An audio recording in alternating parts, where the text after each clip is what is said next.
وفد بلاران oo hogaaminaya madaxweynaha jamhuuriyadda Soomaaliland mudane Axmed Maxamed Maxamuud Siilaanyo oo ay xubno ka yihiin marwada koowaad ee qaranka Marwaamine Maxamuud Jirde Aamine Waris gudoomiyaha xisbiga kulmiye mudane Muuse Biixi Cabdi wasiirka arrimaha dibadda Saacad Cali Shire wasiirka madaxtooyada Maxamuud Xaashi Cabdi wasiirka warfaafinta Cusmaan Saxardiid Cadaani wasiirka waxbarashada Cabdilaahi Maxamuud Habane wasiirka arrimaha gudaha Yaasiin Maxamuud Xirsi Faratoon wasiirka qorsheynta qaranka Cali Xuseen Ismaaciil Shoombe iyo xogayaha gaarka madaxweynaha Cali Axmed Cali iyadoo ay hore dalka ugu sugnaayeen labada mas'uul hore qaybna uga ah wafdiga madaxweynaha ambassador Baasha Cawil Cumar iyo wakiilka gaarka ee Soomaaliland ee dalka Itoobiya ayaan la salaadiiriye wafdigan ayaa ku yimi magaalada Addis Ababa kadib martiqaad rasmi ah oo ay ka heleen ra'iisul wasaaraha dalka Itoobiya iyagoo ay saaka kula kulmeen ra'iisul wasaaraha xafiiskiisa. It is to both countries and we had a very good understanding. We are two neighborly countries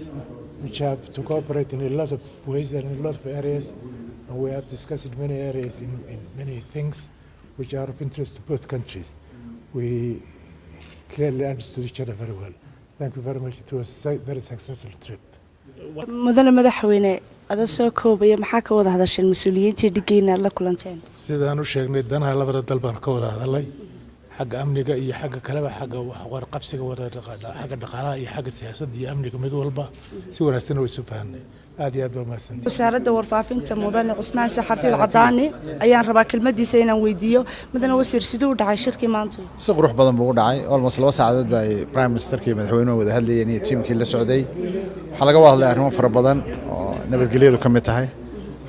sidii labada dhaqaalaha labada dalba waxaan ku raadayay loo kobcin lahaa gaar ahaan dhinaca Soomaaliland waxa laga wada hadlay sidii baa mushtarka loo xoojin lahaa run ahaantii wuxuu ahaa kulan aad iyo aad u qiimo badan buu ahaa labada dalba ay isku afkarteen waxyaabo badanna oo madaxweynuhu malaynaysa inuu sii xoogeysanayo xiriirka Itoobiya aad iyo aad buu sii xoogeysanayaa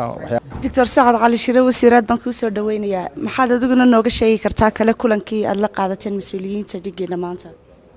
bismillaahir rahmaanir rahiim horta waxaan doonayaa marka ugu horeysa inaan uga mahad celiyo prime ministerka iyo dawladdiisa sidii wanaagsaneed ee noo qaabileen intii markaan joognay aan la kulanay prime ministerka waxaan kala hadalay amuuro badan oo ku saabsan sidii u xoojin lahayn xiriirka naga dhaxeeya dhinac walba haddii tahay dhinaca dhaqaalaha iyo dhinaca nabadgelyada intaba labadaba mas'uuliyad baa naga saaran sidii loogu soo dabaali lahaa gobolkan xasilooni loona heli lahaa harumar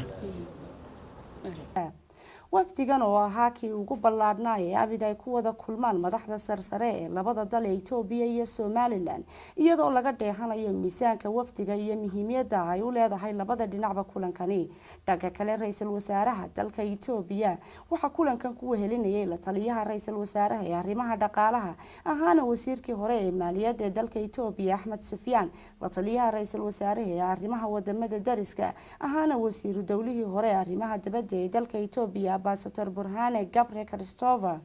iyo waliba agaasimaha arrimaha dibadda ee wadamada dariska Burhana iyo madax kale kulankan oo qaatay muddo saacada ayaa waxa lagu lafaguray adkeynta xiriirka walaaltinimo ee soo jireenta ee ka dhaxeeya labada dal ee Itoobiya iyo Soomaaliland sida iskaashiga ganacsiga dhaqaalaha waxbarashada iyo waliba amniga waxaana labada dhinacba ay isla qaateen joogteynta kulamada noocan oo kale ah inay muhiim u tahay xiriirka labada wadan iyadoo ay kulankaasi ku soo gabagaboobay si midho dhal ah kulanka kadib ayaa waxaa saxaafadda la hadlay madaxweynaha jamhuuriyadda Soomaaliland mudane Axmed Maxamed Maxamuud Siilaanyo iyo qaar ka mid ah golihiisa wasiirada oo uu faahfaahin ka bixiyay muhiimiyadda kulankaasi u lahaa labada wadan Bushaara Cali Bande telefishinka qaranka Soomaaliland Addis Ababa